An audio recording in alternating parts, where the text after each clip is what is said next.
con lo cual voy a empezar a grabar esta clase de hoy.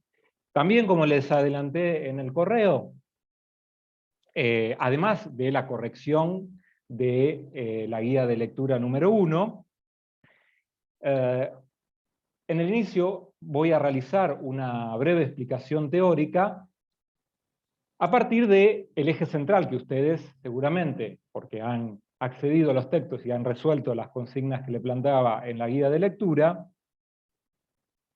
se han podido advertir cuál es el tema que nos compete en la clase de hoy, que tiene que ver acerca de las prácticas de alfabetización llevadas adelante en la escuela, y cómo impactan esas prácticas, si de manera positiva o negativa en el alumnado, para, como también les comenté en la primera clase, efectuar una reflexión y problematización de ellas para diseñar estrategias que nos permitan formar alumnos usuarios competentes de la lengua. ¿Sí? Lo que ya veníamos trabajando y diciendo desde la primera clase que yo les mencionaba, empiecen a recordar estos conceptos que son claves para la asignatura, y lo vamos a ver a lo largo del año, ¿sí? Desde los diferentes autores que vamos a trabajar. En este caso, Ferreiro y Vigano, que nos dan este primer abordaje acerca de las prácticas de alfabetización llevadas adelante en la escuela. Aclaración al margen, como Zoom, a diferencia de Google Meet, no es un software libre, a los 40 minutos, posiblemente, al no ser una cuenta paga, se cierre esta reunión virtual, por lo cual, si ocurre esto, porque a veces no lo hace Zoom, nos permite seguir, accedan por favor con el mismo enlace y continuamos la clase. Vamos a tomarlo como una suerte de recreo, ¿sí? Esta es la limitación del uso de la plataforma Zoom. Si bien es más efectiva que Google Meet, yo ya estuve consultando con gente que entiende de tecnología, y me dijeron que, bueno, Google Meet, al ser masiva y de uso libre, se ralentiza mucho en cuanto a la posibilidad de mostrarles pantalla, bueno, se congela la imagen, se pierde el audio, lo cual, bueno, no es favorable a este tipo de encuentros. Por eso opto a mudarme a Zoom, aunque tiene esta limitación de los 40 minutos. Dicho esto, vuelvo a la clase. Les estaba diciendo, entonces, el objetivo de hoy es pensar, posicionarnos críticamente acerca de la tarea de alfabetizadores que realizamos en tanto agentes educativos a partir de estos dos textos de Vigano y Ferreiro. Y la breve exposición teórica por la cual voy a empezar la clase de hoy, tiene que ver como un apéndice que nos va a poder iluminar aún más los conceptos que Ferreiro nos brinda en ese artículo que yo les di en la guía de lectura, Leer en un mundo cambiante, que pertenece a este libro, ¿sí? Pasado y presente de los verbos leer y escribir. Es una serie de conferencias que Ferreira dio a lo largo en su vida académica. Si ustedes recuerdan, en la guía de lectura yo les presenté, les hice un breve currículum de quién es Ferreira. Es una psicóloga de origen argentina, que bueno, debido a la historia de nuestro país, durante la represión de la dictadura, hizo que emigre a México y desarrolle todo su trabajo intelectual en ese país, trabajo intelectual que está vinculado principalmente, su área de investigación, es los procesos cognitivos, es decir, los procesos intelectuales que se activan en el niño en el periodo de adquisición de la escritura, por lo cual lógicamente nos interesa y yo la utilizo como bibliografía dentro de nuestra asignatura, ¿sí? Bien, les decía, esta exposición con la que pienso comenzar la clase de hoy, permiso que nuevamente quiere entrar Melissa,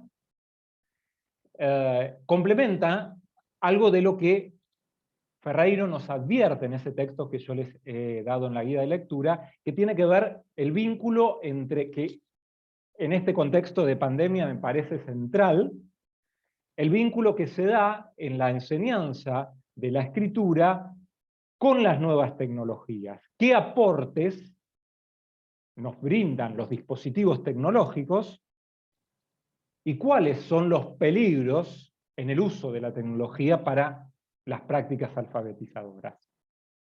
Asimismo, a la exposición que voy a desarrollar ahora inmediatamente, también les he publicado, antes de iniciar la clase de hoy, en el Classroom, un artículo también escrito por Ferreira, que se denomina Nuevas tecnologías y escritura, donde ustedes van a hallar con lujo de detalles, es por supuesto, como les dije en la clase anterior que tuvimos, de lectura obligatoria, porque estas clases, vuelvo a reiterarlo, tienen por objeto apuntalar, señalar los lineamientos principales para que luego ustedes vayan a buscarlos y leerlos en la bibliografía obligatoria, a fin de que estén al día y que puedan luego acceder a efectuar un buen examen en el momento de los parciales, para que no se les acumule material, ¿sí? Pero lógicamente que necesitan mi acompañamiento en brindarles estas exposiciones para que ustedes focalicen cuáles son los ejes centrales, ¿sí?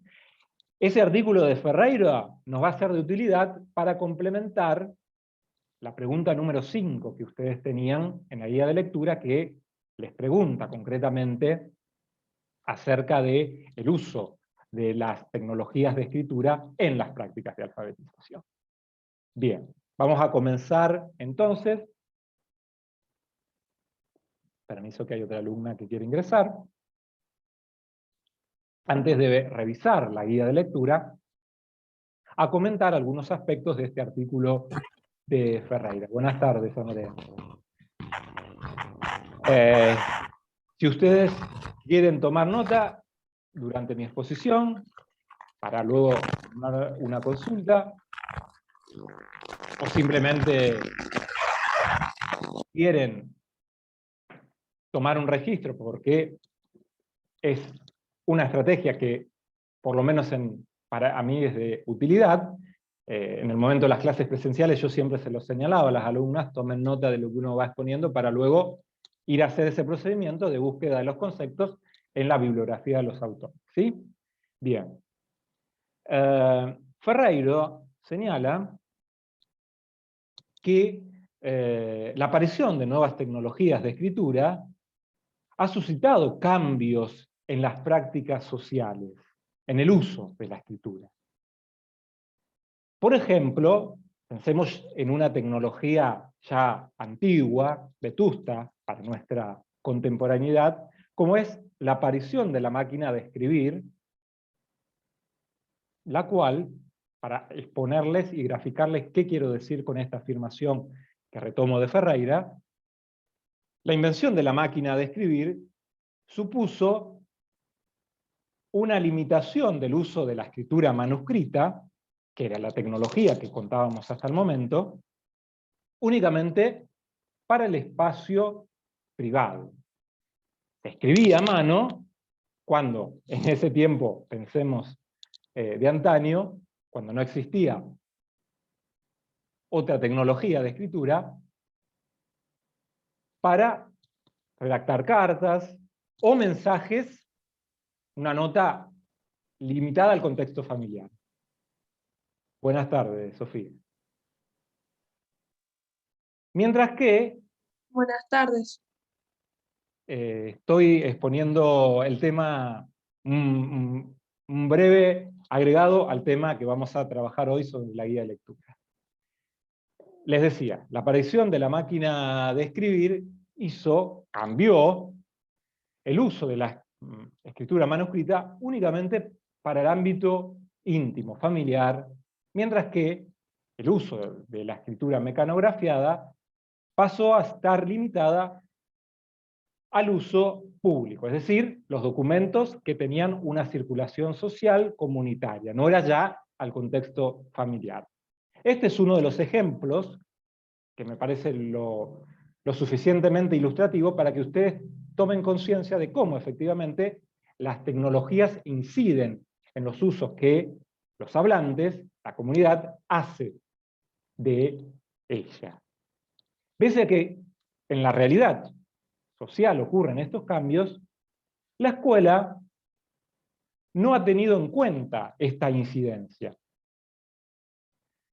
¿Por qué ocurre esta situación?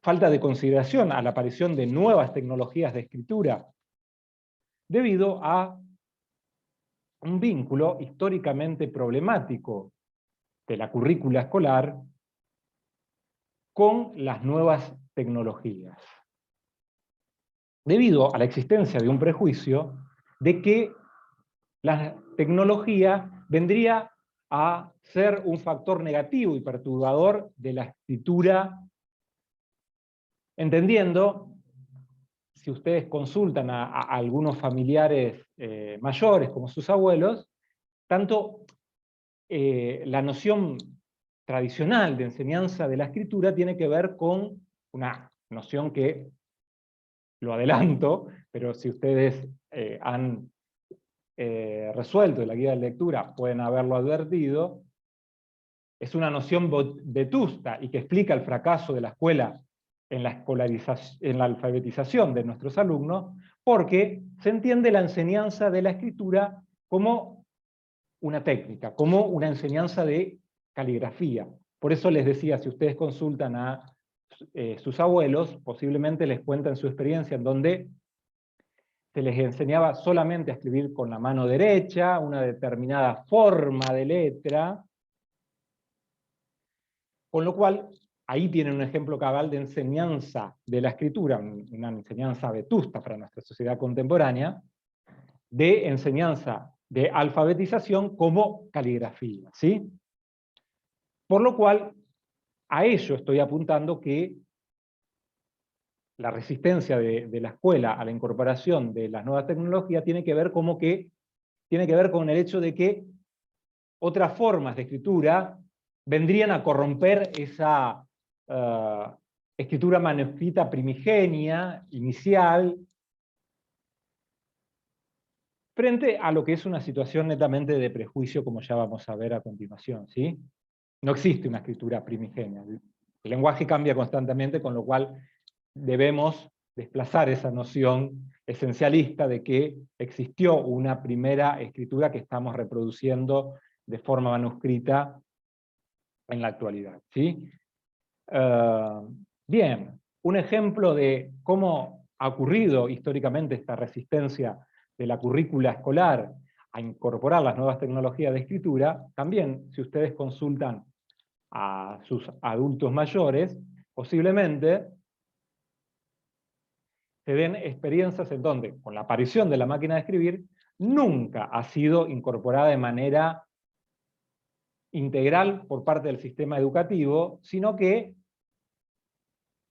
la máquina de escribir solo fue incorporada de manera parcial con la creación de un espacio curricular que no estaba en todas las escuelas, y que les pueden dar testimonio sus abuelos, que era el espacio curricular de mecanografía, que no era obligatorio e incluso en algunos diseños curriculares era opcional. Allí tienen ustedes una prueba de esta resistencia que les estaba hablando que ha tenido la escuela respecto de las tecnologías de escritura. Esta resistencia ha ocasionado el problema que nos interesa a nosotros de nuestra sociedad actual, en donde esta incapacidad para incorporar la máquina de escribir reproduce luego las dificultades con la aparición de otro teclado. ¿Cuál es ese teclado? Lógicamente, el teclado de la computadora, en donde esa resistencia y falta de previsión que ya teníamos con una tecnología de escritura anterior, que es la máquina de escribir, se vuelve a reproducir y agudiza con la aparición de la computadora. Por eso les decía que nos resulta tan de utilidad a este contexto de pandemia en donde, por ejemplo, como es de público conocimiento, el departamento Rosario y San Lorenzo ha vuelto a la virtualidad en el nivel secundario, ¿sí? Quitando, por supuesto, la experiencia del año pasado, en donde la educación en todos los niveles se ha ejecutado de manera virtual y en donde ha sido un hecho inexorable el uso de las tecnologías para el dictado y la confección de trabajo, ¿sí? Por eso pongo tanto énfasis en este punto, ¿sí? Bien, esta nueva tecnología... Buenas tardes, Noelia. La aparición de esta nueva tecnología del teclado de la computadora, asociado lógicamente a la pantalla de la computadora, habilitó nuevos espacios, creó más que habilitar, me gusta más ese término, nuevos espacios de escritura, como lo son el procesador de texto, el chat, el correo electrónico, los cuales han impuesto nuevos condicionamientos para la producción de los escritos dentro de esos espacios. Es decir, no es lo mismo, para que me entiendan a qué quiero apuntar, no es lo mismo escribir un texto en una hoja de manera manuscrita a pasar a escribirlo en un procesador de texto. Estos nuevos condicionamientos que se han impuesto implican un conocimiento por parte de los sujetos productores. Conocimiento que los jóvenes, los niños, adolescentes, en tanto son nativos digitales, este concepto quiere decir que han nacido ya con la tecnología de escritura del teclado de la computadora, ha sido un conocimiento que ha sido despreciado, y sigue siendo, no lo voy a decir en pasado porque actualmente sigue ocurriendo, ha sido despreciado por la escuela para la inclusión dentro de las prácticas de alfabetización. Vamos a ver un ejemplo para graficar concretamente qué es lo que quiero decir con este desperdicio, de ese conocimiento que los jóvenes como nativos digitales tienen y que podríamos utilizar al momento de enseñarles a escribir, ¿sí?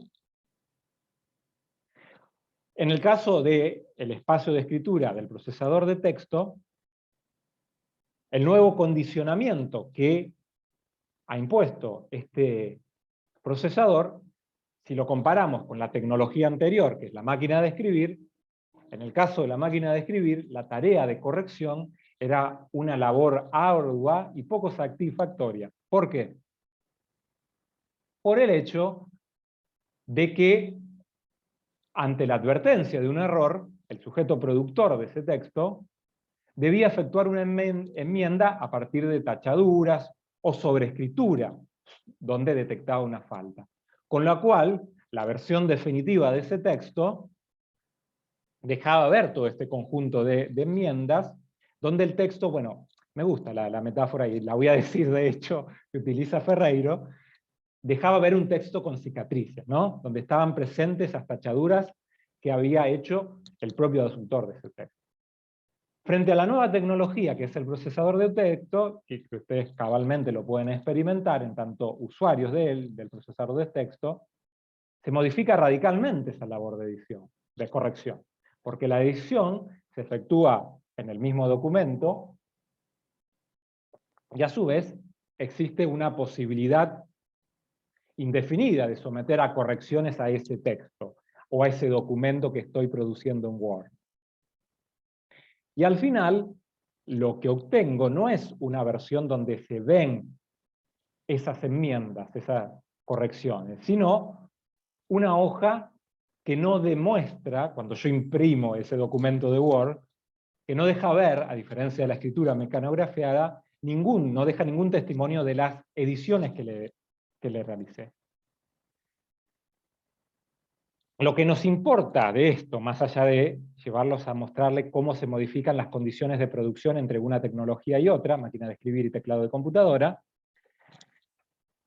es que genera en el sujeto productor de esos textos, en el caso del procesador de texto, esa edición que está sometido a hacer a su texto, genera una responsabilidad y una noción de autoría sobre el escrito. En tanto, es el mismo sujeto, me estoy refiriendo, quien revisa, revé lo producido antes de decidir imprimir ese texto.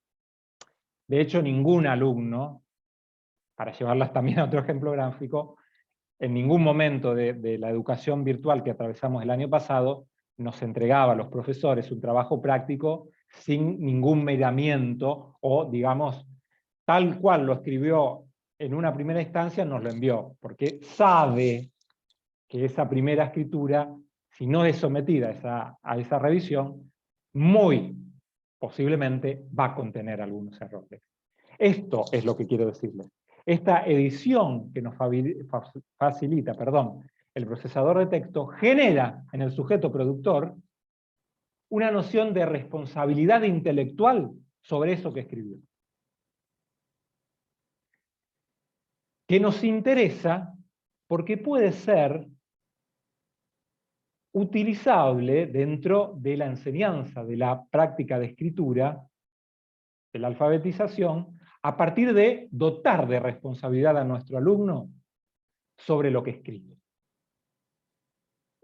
A partir, lógicamente, de incorporar en la enseñanza de escritura al teclado como un dispositivo pedagógico, ¿sí?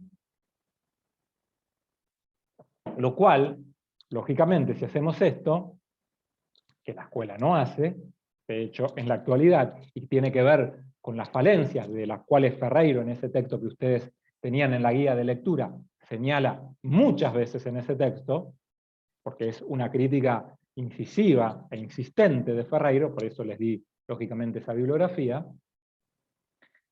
La escuela fracasa en la formación en la formación alfabetizadora de los alumnos. Vuelvo a lo que les estaba comentando. Por el hecho de no incorporar, ¿no es cierto?, las nuevas tecnologías,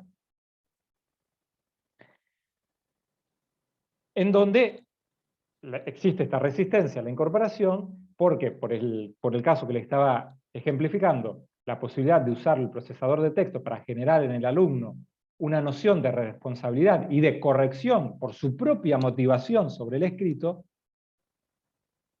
contrasta con lo que ya vamos a ver en la clase siguiente, la metodología de enseñanza tradicional de la escritura, ¿sí? La metodología que yo les estaba ejemplificando. Voy adelantando temas para que ustedes puedan concatenar, que eso es lo que me interesa, los diferentes conceptos que vamos trabajando entre una clase y otra, ¿sí?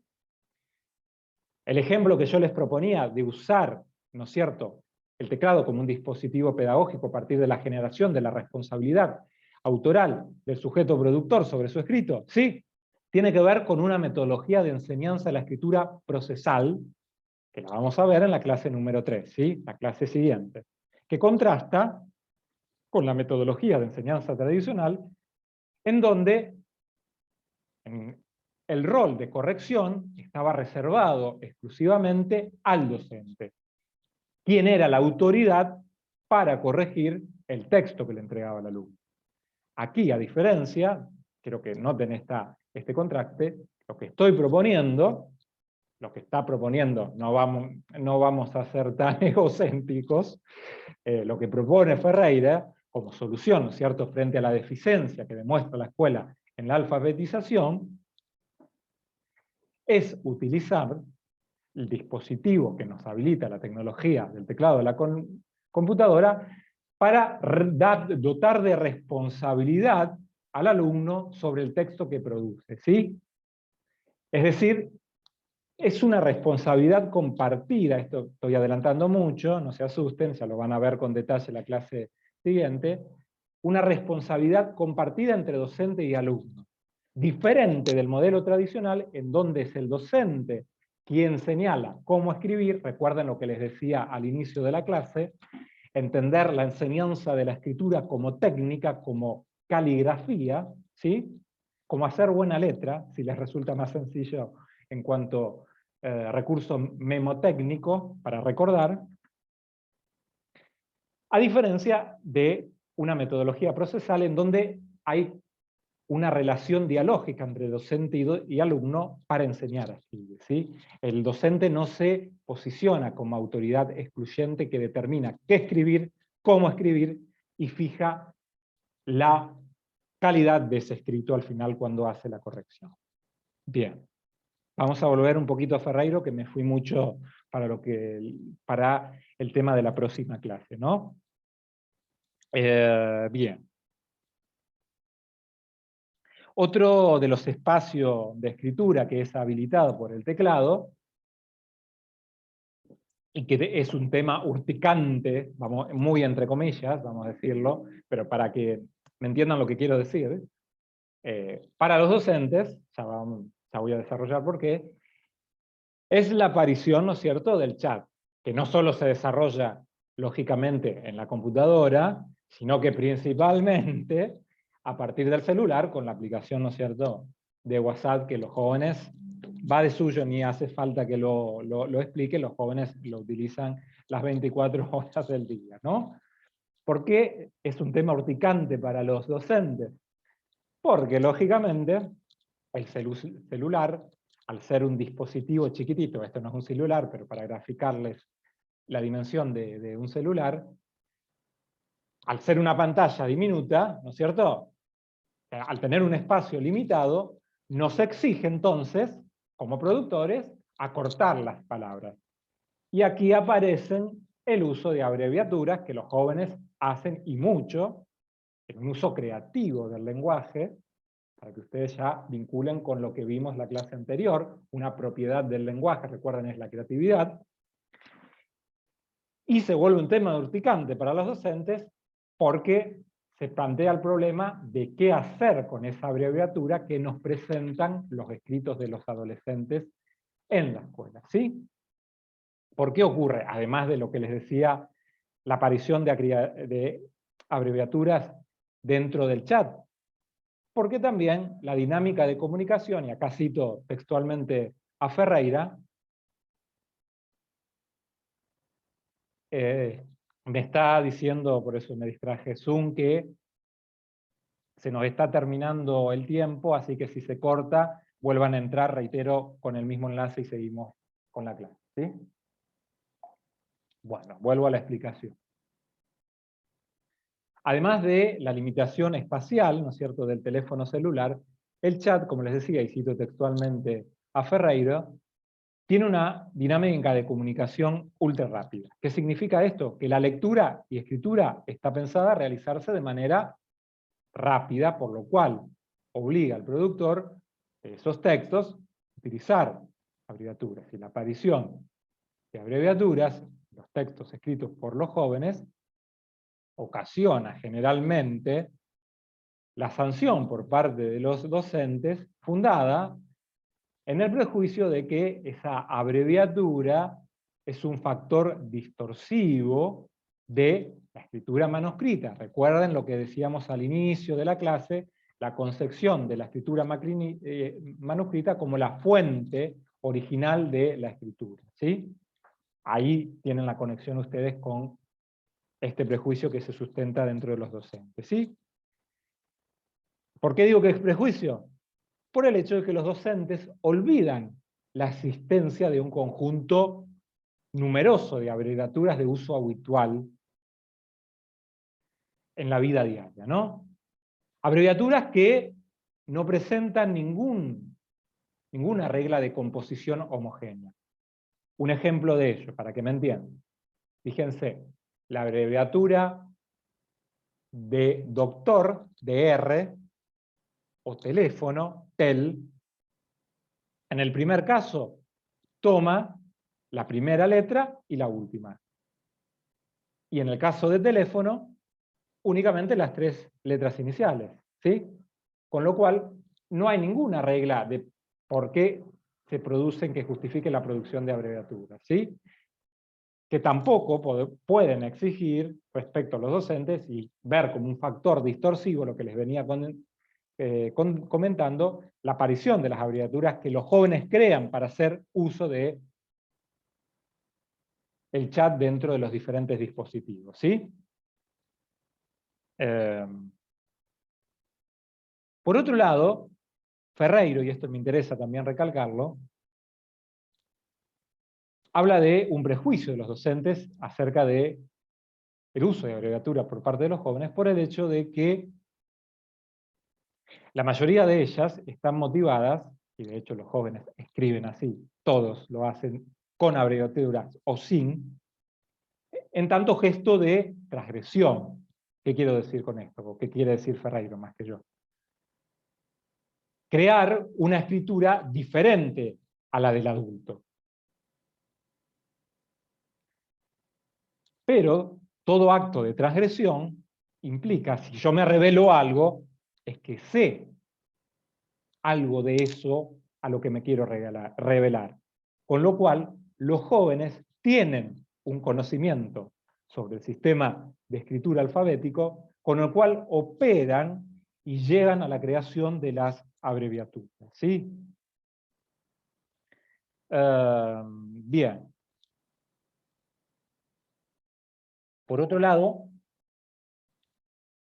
también Ferreiro habla de un prejuicio por parte de los docentes, por lo que les estaba comentando, la existencia de un conjunto amplio de abreviaturas de uso cotidiano, los cuales, yo les proponía el ejemplo de doctor y teléfono, pero hay un montón, y en el artículo de Ferreira podrán ustedes verlos por su cuenta. Este uso habitual genera un uso reflexivo y reflexivo por parte de los hablantes, porque estas abreviaturas, bueno, generan un hábito, ¿no es cierto?, del encuentro recurrente entre texto. El sujeto ya no les presta una atención o se pone a reflexionar, como hacía yo hace un instante, ver cómo se formaba esta abreviatura de doctor tomando la primera y última letra y teléfono las iniciales, además de que las hereda, ¿no es cierto?, el lector. Cuando accede a la escritura, empieza a visualizarla en los textos y las acepta como tales. No se la pone a problematizar. Che, ¿por qué se habrán hecho estas abreviaturas? ¿Cuál es el criterio para hacer abreviaturas en el español? ¿Sí? Uso irreflexivo que entonces no lleva a una toma de conciencia de que todas las abreviaturas implican una violación al principio de escritura alfabético. ¿Por qué digo esto? Por el hecho de que la aparición de abreviaturas tiene justificación en la idea de que la representación exacta del sonido no garantiza una comunicación satisfactoria. Este es el principio muy difundido que existe entre los docentes y entre todos los hablantes de la lengua, que el alfabeto es la representación 1 a 1, es decir, exacta, entre sonido y la grafía. Esa letra que viene a complementar fonéticamente el sonido de cómo debe ser pronunciado, ¿sí? Lo cual es puesto en entredicho por las abreviaturas, y de hecho Ferreiro, bueno, esto no lo vamos a abordar en detalle porque no es específico de la materia. Todo su trabajo de investigación tiende a refutar esta hipótesis acerca de que el alfabeto es la representación exacta del sonido de las letras, ¿sí? Quedémonos solamente con las abreviaturas, con que el hecho de que vienen a demostrar, ¿no es cierto?, la falencia de este presupuesto, porque con el uso de abreviaturas se produce comunicación. Es decir, hay inteligibilidad, comprensión del mensaje, lógicamente, de los sujetos que utilizan la abreviatura, pertenecientes a una comunidad de iniciados. ¿Qué quiere decir esta metáfora que utiliza Ferreiro? La comunidad iniciada, los jóvenes, por ejemplo, que usan abreviaturas, se trata de una comunidad cerrada en donde los sujetos poseen el conocimiento para reponer eso abreviado, ¿sí? Lo que se abrevia.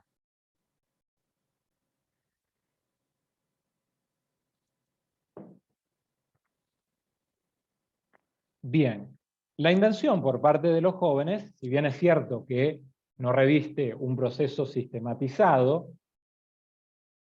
porque no se trata de una creación fundamentada en un proceso reflectivo y consensuado entre los jóvenes, a diferencia de lo que ocurre con el alfabeto, es decir, ningún joven se va a poner a pensar con otro, che, ¿te parece utilizar esta abreviatura por otra? ¿Es más pertinente esta que tal otra? No, no ocurre, no. Con esto estoy aludiendo que no es un proceso reflexivo y consensuado en el uso de las abreviaturas. No obstante, el hecho de que no ocurra esta sistematización no quiere decir que no existan ciertos patrones, ciertas pautas comunes a esas abreviaturas, ¿sí? En tanto, todas, y vuelvo a reiterar este concepto que es muy importante que incorporen, todas las abreviaturas están fundamentadas en un conocimiento previo de la escritura alfabética a la cual los jóvenes se revelan con la invención de abreviaturas. Demostrable, además, por el hecho de que muchas abreviaturas que utilizan los jóvenes, permítanme que cree un documento de Word al mismo tiempo que se los explico, debería haberlo creado antes, me olvidé de este detalle.